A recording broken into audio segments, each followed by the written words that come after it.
लागलं ना तरी पण तो चालत स्कूटीवर बसून हॉस्पिटलला गेला. हॉस्पिटलला जाऊन स्वतः चर्चा झाली माझी, ॲम्ब्युलन्स मध्ये चर्चा झाली. ऑपरेशन करताना डॉक्टरला स्पष्ट म्हणतो फास्ट ऑपरेशन करा नाही तर मी मरण, एवढं बोलते. सगळं सगळं जी घटना झालेली सगळी मला त्यांनी सांगितली स्वतः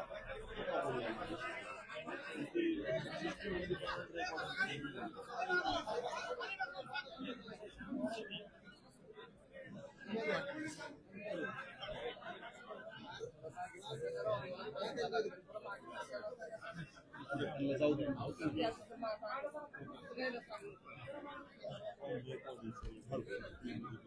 पर्यंत उमेश माने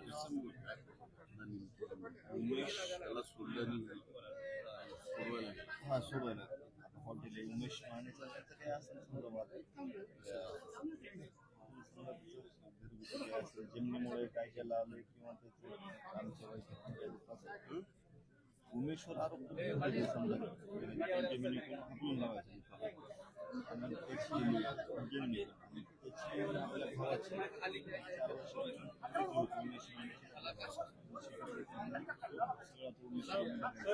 कंटिन्यू आपल्या घरात उमेश माने कंटिन्यू आपल्या हॉटेलला उमेश माने असतात. उमेश माने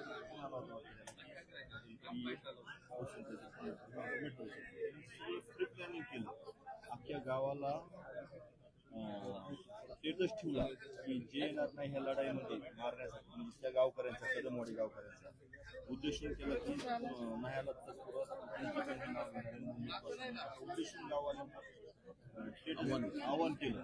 आवाहन करून जे सूर्यजवळ त्याचा जे सासरा आहे रामेश्वर गायकवाड म्हणून, त्यांनी स्वतः गाडी भरून प्लॅनिंग करून हातेर लावून येऊन कदमवाडी फाट्यावर गाड्या लावल्या सगळ्या आणि त्यांनी सगळे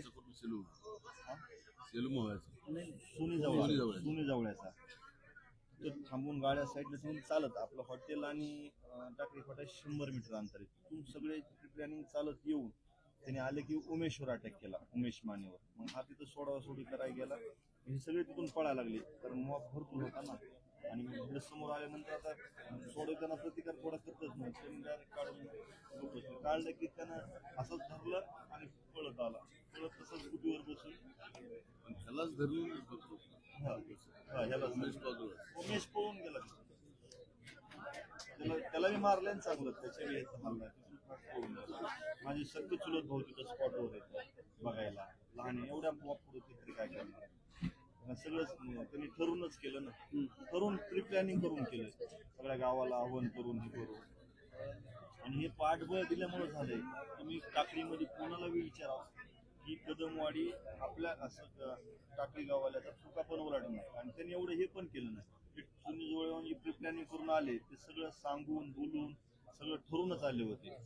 सुनी जवळवाले गाड्या करून त्याच्यातले 2 जण कर्मचारी कारखान्याचे दीपक परसराम कदम म्हणून तो कारखान्याचा कर्मचारी, तो गायकवाड म्हणून गोडवान किपर ती पण माहिती मिळाली. आता परत माझ्यावरच साहेब परत ते कटकाळ रचायला लागलेत की मी हे करायला. रात्री एक जणाला साक्षीदाराला त्यांनी प्रेशर करण्याचा प्रयत्न केला एकडे मार्फत. मला पण चालू आहे की कुठेतरी खोट्या गुन्ह्यात अडकायचं. मी माझ्या भावासाठी न्याय मागतोय साहेब आणि परत आधी खेळ चालू करायलेत माझ्या बरोबर. घाबरायला नाही पण साहेब शेवटी मी न्यायाच्या भूमिकेत आहे. मी काय आपला गेलाय तुमच्यावर काय काय नेमक्यात बोळ्यान दूध बस प्यायला नोरी कसं निघू द्याल. त्याचा सपोर्ट करत होतं तर मारतच नव्हतं. त्यांची हिंमतच नाही साहेब इथे येऊन ती करायची. त्याला बळ दिल्याशिवाय शक्यच झालं नाही गोष्ट.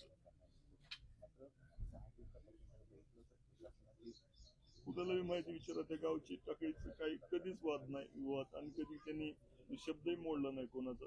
ही सगळं ठरवून केलं यांना पाठबळ दिल्यामुळेच हे एवढं त्यांच्यात ताकद आली नाही इथपर्यंत करू शकलो. काय तब्येत होती भावाची साहेब माझ्या, एवढं सगळं होऊन स्पष्ट बोलत होता तो. इथनं चाकू घुसून इथून इतकंच राहिलं होतं पाठीमागं. डबल ऑपरेशन झालं असं बोललं.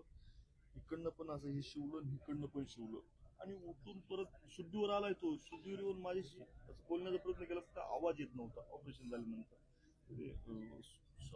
हा ऑक्सिजन वगैरे लावलेला होता, बीपी वगैरे स्टेबल झाला. आणि ते जास्त त्याला त्रास व्हायला म्हणजे डॉक्टर, आणि तो हालचाल करायला म्हणजे कमरेला बघून घ्यावं लागेल म्हणजे तो हालचाल केलं हे करणार. त्याच्यानंतर जे बीपी लो होत गेला परत अंत झाला त्याचा. तुमच्या साक्षीदारावर दबाव टाकतात याची तक्रार नाही घेतली? मी अर्ज केला, आता डीवायएसपी ऑफिसला गेलो होतो, 2 अर्ज केले. एक जण माझा सारंग भाऊला विचारा, मी तिथे डीवायएसपी ऑफिस समोर आहे.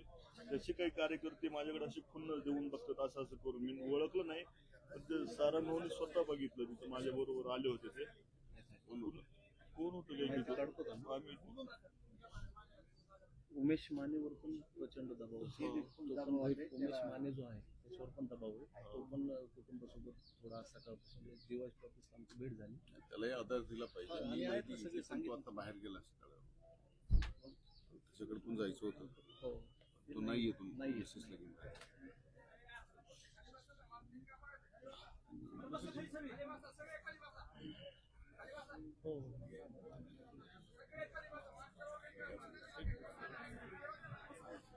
काय बोल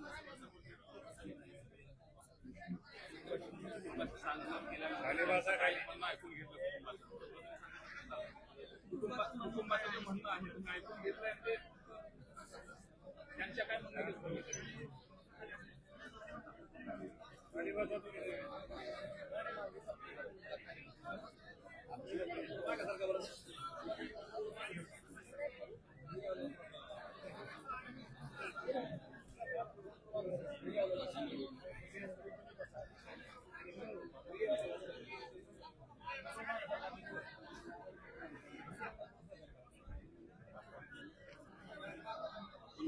हेच निकाल अशी दिली की तो सोडवायला गेला आणि त्याला बरोबर ना.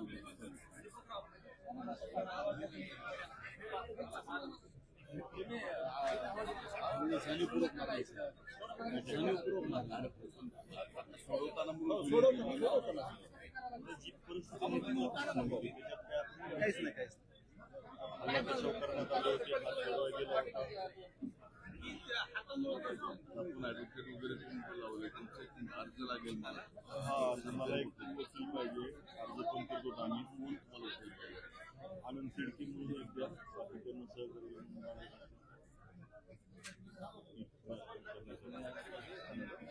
बघा म्हणजे सगळा विषय. आणखी एक आरोपी पकडायचं राहिलेला आहे. आज सकाळी दिवस बोललो त्या आरोपीला मागच्या चालू आहे. तपास काय अटक करून करा ना म्हणून. ते नुसतं असं मन समाधान करतायत आणि काहीच करत नाही. नुसतं बोलण्यातच ऍक्शन असं घ्यायला पाहिजे. तिडकींची नेमणूक पुढे काहीच सहकार्य करेल. CDR येते काढा म्हणतात तुम्ही नंबर द्या. आपण नंबर द्यायची काय CDR काढा. ज्यांचं काम म्हणजे आरोपीचे आहेत कोणाचं आलं तुम्ही CDR काढा. म्हणते तुम्ही नंबर आम्हाला द्या. आम्हाला माहिती आहे कोणाचे नंबर.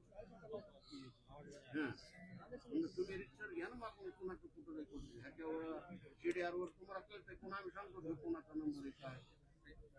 सकाळी वगैरे डिवाइस कळत नाही. आणि त्या कमिटीमध्ये वाईट लोक नेमले. त्या दिवशी म्हणलं होतं तुमच्या मान्य 5 लोक एक तर त्याच्यामध्ये सकाळी ते एक नाव आले सकाळी 7ला दारू ते म्हणले, मग त्याला काढून टाकले म्हणले आम्ही. परत जी नावं द्यायची ती द्या म्हणले, ते तुम्ही बोला भाऊ थोडं. अधिकारी तिथं आज काल रात्रीच हँडओव्हर केले त्यांनी.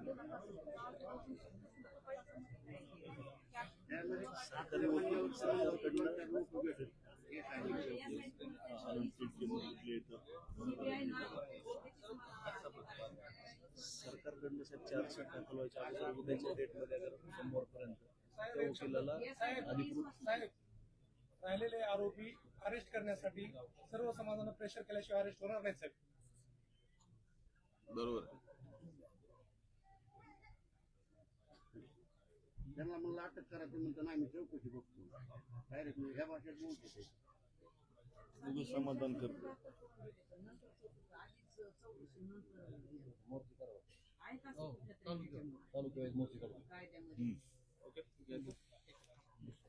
काय बोल काय पाहिजे मागणी केली होती तुम्ही सभागृहात, त्यानंतर आता भेट घेताय.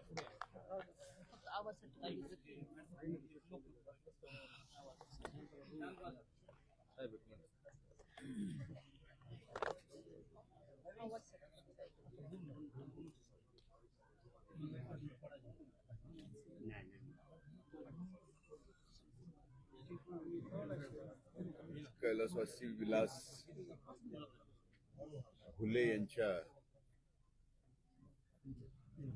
खून झाल्यानंतर त्यांच्या परिवारात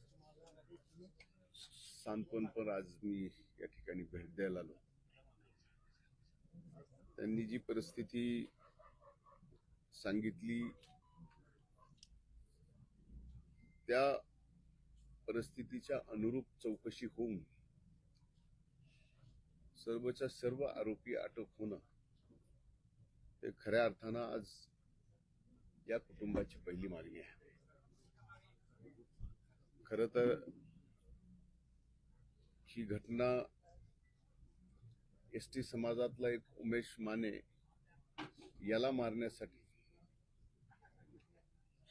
काही लोकांनी ठरवून येऊन गावकरी हॉटेल जे घुलेंचं आहे तिथं त्याला मारहाण करायचं चालू केलं. त्या उमेश मानेला एकट्याला मारतायत म्हणून गावकरी हॉटेलचा मालक विलास घुले ते भांडण सोडवायला गेला. तिथं मात्र उमेश माने ला बाजूला ठेवलं आणि विलास घुलेची निर्गुण हत्या त्या ठिकाणी करण्यात आलेली आहे. या घटनेमध्ये आतापर्यंत पोलिसांना विचारलं तर 9 आरोपी अटक केलेले आहेत, पण पोलिसांनी एक आरोपी आणखीन अटक केला नाही. तो पोलिसांचा का लाडका आहे हे तर मला ज्या व्यासपीठावर बोलायचं ते बोलेल, पण 302 मध्ये एका आरोपीला अटक होत नाही का तर त्याची वेगळी तपासणी चालू आहे. म्हणून का पोलिसांना या एका व्यक्तीला या सबंध केसमधून बाहेर काढायचं आहे, त्याच्यासाठी त्याला बाहेर ठेवलंय. जे काही साक्ष आहेत, जे पुरावे आहेत ते नष्ट करण्यासाठी या 302च्या आरोपीला बाहेर ठेवलंय का, हा माझा पहिल्यांदा पोलीस प्रशासनाला प्रश्न आहे. तपास योग्यरित्या चालू आहे. 9 जण अरेस्ट झालेत. मग या एक व्यक्तीला अरेस्ट करण्यासाठी पोलीस का धजावतीये? तो मोठ्याचं लेकरू आहे म्हणून? आमचं इथं वैयक्तिक कुणाशीही दुश्मनी नाही, जातीपातीचा धर्माचा विषय नाही. विषय इथे गुन्हेगारी प्रवृत्तीचा आहे. आणि ते जर त्या गुन्ह्यात सामील असतील, जसं 9 जणाला अटक केलं तर 10व्याला सुद्धा अटक करावीच लागेल. त्यांना मोकळं का सोडलंय? आता भीती ही आहे की जो एक आरोपी बाहेर आहे, जो मोकळा आहे, त्यांनी जर साक्षी पुरावे एव्हिडन्स जे काय आहे ते टॅम्पर केले तर यातनं बाहेर काय येणार? म्हणजे आमचा आता पूर्णपणानं पोलिसांवरती असा संशय आहे की त्यांना या प्रकरणात एका आरोपीला वाचवायचं आहे म्हणूनच ते अटक करत नाही. पण आज इथं उपस्थित सर्वांच्या साक्षीनं सांगतो की पोलिसांना सुद्धा त्या आरोपीला अटक करावी लागेल. एवढ्या ताकदीनं आम्ही सुद्धा आता रस्त्यावर उतरू. आम्ही सुद्धा शांत बसणार नाही. एकाला एक न्याय आणि एकाला एक न्याय, एका गुन्ह्यात एकाला एक न्याय, एका दुसऱ्या गुन्ह्यात एकाला एक न्याय, वेगवेगळ्या प्रकारे. आतापर्यंत या बीड जिल्ह्यात 22 खून झालेत. दुर्दैव या बीड जिल्ह्याचं की पोलीस प्रशासन काम करणाऱ्या पोलीस प्रशासनाच्या कर्मचाऱ्यापासून ते पोलीस अधिकाऱ्यापासून डीवायएसपी पासून फक्त एसपीला अन्नाव लावायचा अधिकार आहे. बाकी कुठल्याही पोलिसाला अन्नाव लावायचा सुद्धा अधिकार नाही. हे देशभरात कुठल्या जिल्ह्यात नसेल, ते आपल्या बीड जिल्ह्यात, आणि हे दुर्दैव आहे.